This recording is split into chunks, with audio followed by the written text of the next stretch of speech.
O Senhor esteja convosco. Ele está no meio de nós. Proclamação do Evangelho de Jesus Cristo segundo Lucas. Glória a vós, Senhor. Naquele tempo, o Senhor escolheu outros 72 discípulos e os enviou 2 a 2 na sua frente e a toda a cidade e lugar por onde ele devia ir. E dizia-lhes: a messe é grande, mas os trabalhadores são poucos.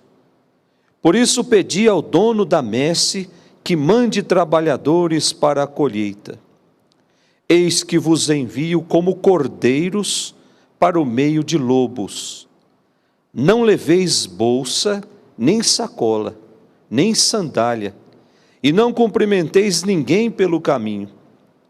Em qualquer casa em que entrardes, dizei primeiro: a paz esteja nesta casa. Se ali morar um amigo da paz, a vossa paz repousará sobre ele. Senão, ela voltará para vós. Permanecei naquela mesma casa, comei e bebei do que tiverem, porque o trabalhador merece o seu salário. Não passeis de casa em casa. Quando entrardes numa cidade e fordes bem recebidos, comei do que vos servirem, curai os doentes que nela houver, e dizei ao povo: o reino de Deus está próximo de vós. Palavra da salvação. Glória a vós, Senhor. Que as palavras do Santo Evangelho perdoem os nossos pecados. Amém. Caríssimos irmãos que estão aqui na capela, caríssimos irmãos que nos acompanham pela TV Século XXI, a igreja nos convida a celebrarmos hoje a festa de São Timóteo e São Tito, 2 grandes colaboradores do apóstolo Paulo, que ontem celebrávamos a sua conversão, momento em que Paulo se decide por Jesus. E o processo de conversão de Paulo se deu a partir de uma história bonita que todos nós conhecemos. Paulo, do ponto de vista religioso, era um excelente religioso. Do ponto de vista judaico, Paulo era perfeito, era um santo. Então Paulo não precisava de conversão. A conversão para Paulo foi um processo de encontro pessoal com o próprio amor. E da conversão de Paulo surge agora aqueles que se deixam contagiar pelo Evangelho a partir da pregação de Paulo. Timóteo e Tito são 2, que num determinado momento se apaixonaram por Jesus devido ao ardor com que Paulo falava de Jesus.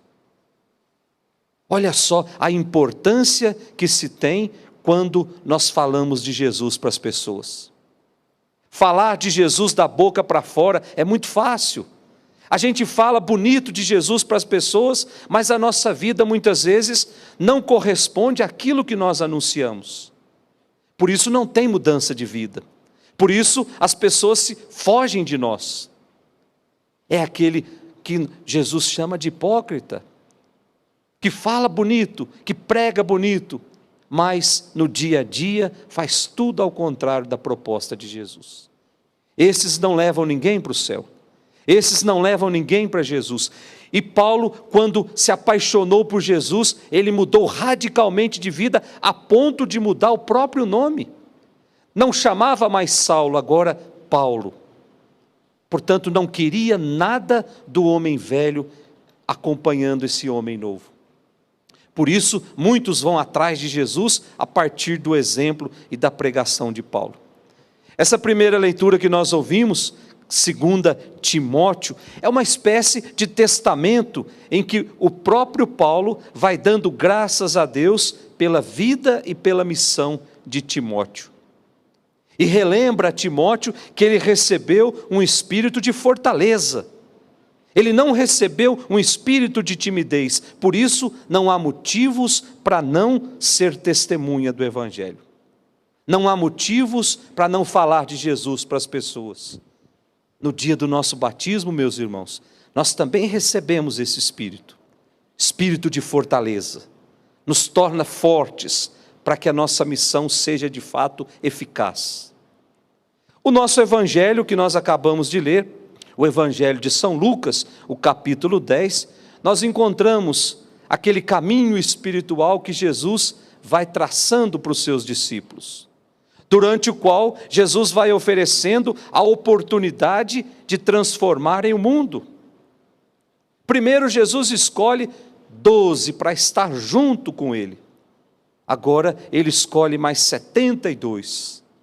Um número simbólico, talvez representando a totalidade. E envia esses 72, 2 a 2, para que a missão possa ter um valor jurídico, segundo o livro do Deuteronômio.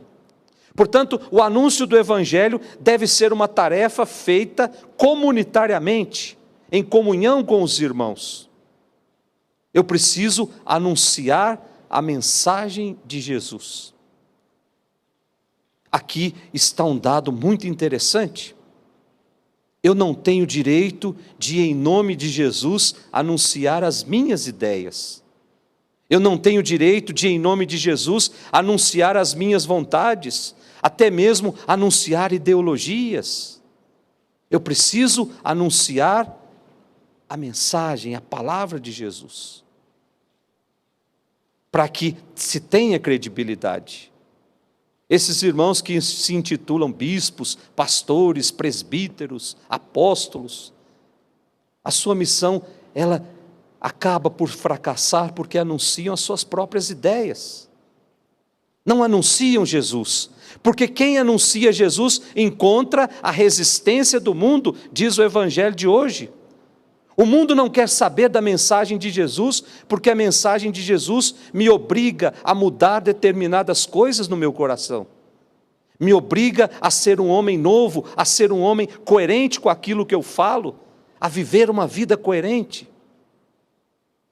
Os antigos diziam, o Evangelho não é para passar mel na boca de ninguém. O Evangelho é para provocar uma mudança de vida. E essa mudança de vida, ela encontra a resistência do mundo. O mundo não quer mudar.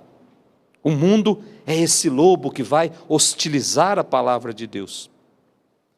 Depois Jesus fala da exigência da pobreza, da exigência da simplicidade. Não é a quantidade de coisas que eu levo para a missão que vai garantir a eficácia da missão, mas é a simplicidade. E depois ele termina falando da paz. Nesse mundo novo que nós nos comprometemos a anunciar e construir, a paz precisa chegar primeiro. E o anúncio do reino, ele não se esgota somente nas palavras.